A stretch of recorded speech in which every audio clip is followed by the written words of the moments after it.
Welcome to Game Dev London. I'm Chris Payne, and with me is fellow host Ed Bennett. Let me just bring Ed in. Ed, you've spent 20 years or so doing hiring and outsourcing within sort of both the general tech sector and also games. So I thought it would be nice to talk about outsourcing from both ends of that contract, both bringing developers in to work on games and also selling your services to work on games. What's the most the key thing that you've taken away from your experiences with that?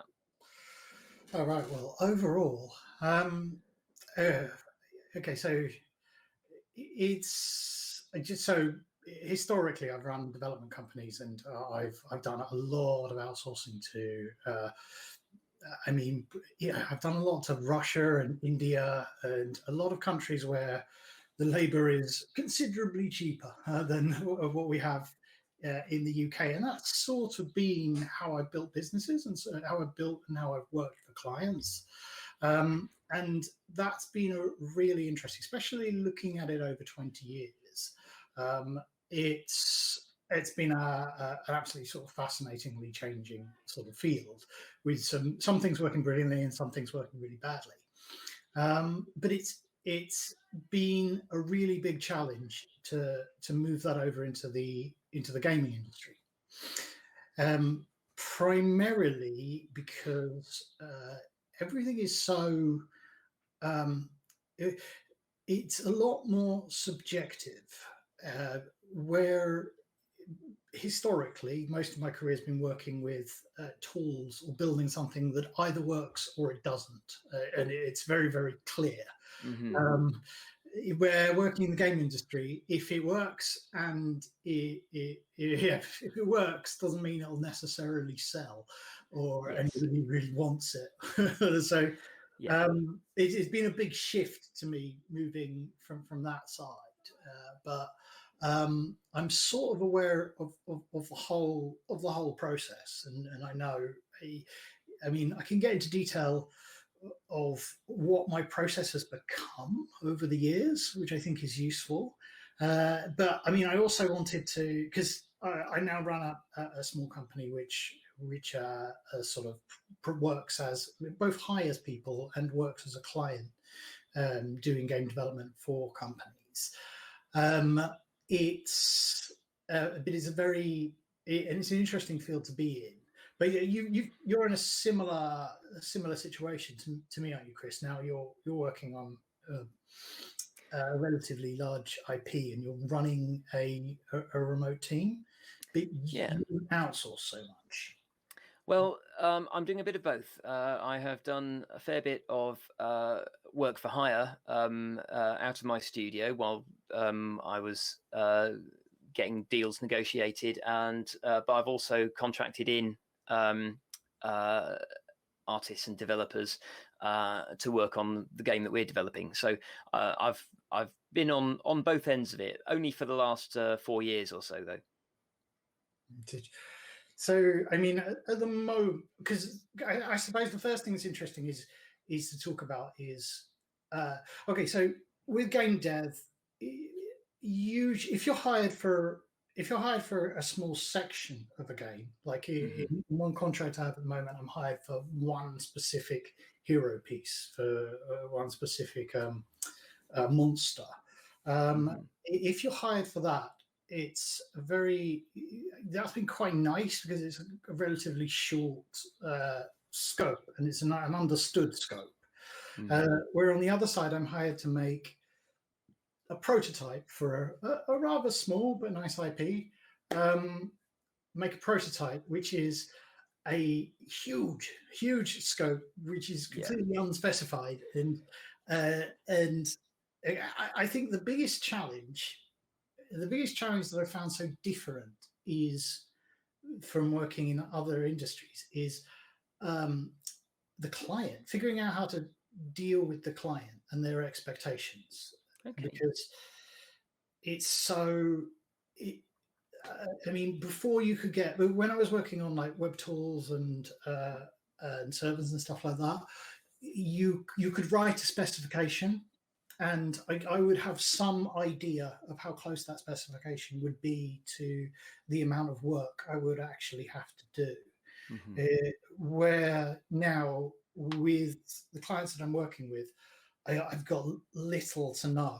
So I've changing the way I'm sort of pricing stuff. Like with I run with a set price on the hero piece, and I'm thoroughly regretting that because I will be making a big loss on the production of this, as the specification I thought was relatively tight, but the whims of the client are an ever changing feast, especially once he sees it's so subjective. And I've really taken that on when taking on this second client, to the point where I'm running a very agile thing. So we have a small weekly sprint where we define a price for the set amount of hours, and then at the Scrum meeting at the end, we sit there and we decide what is going to be achieved, or at least going to attempt to be achieved within that sprint. Which is better for me, because if they change their whims, at least I know that they are bearing the cost for it. So at that point, they can do whatever they want, as long as I have a weekly spiral and I get to say, this is how much it's going to cost you. How did you find it? I mean, all of my contract work has just basically been based on day rates, and then sort of like we've just sort of like managed the amount of work, because they've in both directions it's been reasonably long term, sort of like just getting a whole bunch of stuff done. It's very hard to quantify the precise amount of time it would take. So and programming is pretty difficult to estimate, but so that's the way that I've managed things, is just sort of like working on a day rate and just going. I have occasionally sort of like had some sort of like work in that I wasn't fully happy with, but then you can just sort of like you don't have to continue necessarily working with an outsourcer whose work you're not happy with, because you know unless you've contracted them for a specific period. But I tend to do sort of just open-ended contracts, so I can get people on for as long as I need them. Because am I right in saying that most of the people you've either worked for or with are people that you know through the industry? This is true. Yeah, I mean, this is an interesting topic: is how to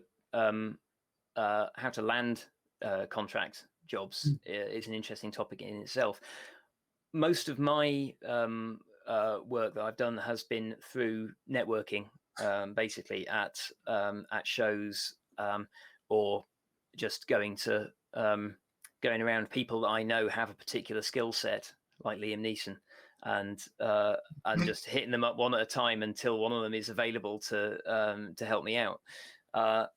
That's the benefit of having a lot of contacts in the industry, which you can build up by being active on Twitter and in game development forums, and building relationships that way. I will say, as I run a company, I do get a lot of approaches from outsourcers wanting to like pitch their skills and so on. And so I've listened to a lot of pitches from outsourcers, but honestly, I've not actually followed up on any of those really. So what form do they come in? I think I haven't experienced. Are they just emails or? There's a fair few. Primarily cold contact requests on LinkedIn, is the main one, where you'll and if it's somebody that, and sometimes it's somebody that I think sort of like, oh, I've heard of that outsourcer, I know them, I know they're a good outfit, so I will sort of like accept a link with them, and then they will generally sort of like send me a pitch deck, and I will politely say sort of like, yeah, we don't need any work at the moment, but it's good to be connected.